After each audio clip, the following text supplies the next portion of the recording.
Sukad kagahapong adlaw, usa na lang ang aktibo nga obispo nga nadestino dinhi sa Archdiocese of Cebu human ipahibaw kagabi ang formal na nga pagkatudlo ni Bishop Dennis Villarojo isip obispo sa Diocese of Malolos.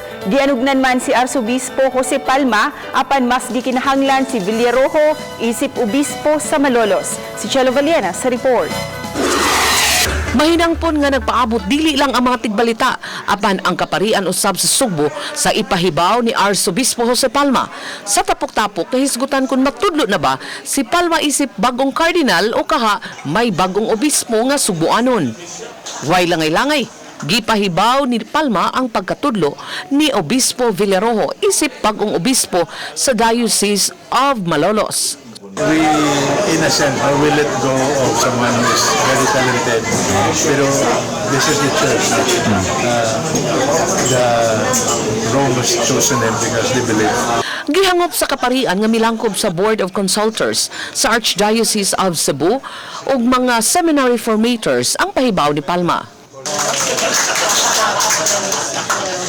Apan giangko ni Palma, gianugnan kaayo siya nga mabalhin si Villarojo sa laing diocese tungod kay usaman siya ka maayong auxiliary bishop.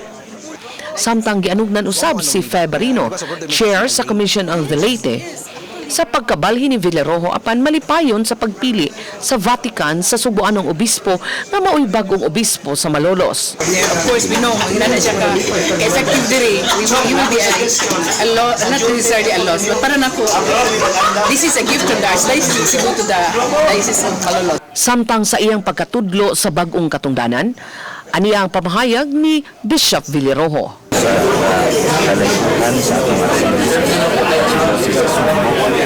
kanunay na nagsulat sa mga tulong sa simbahan. Salamat. Chelo Valiena, Balitang Bisdak.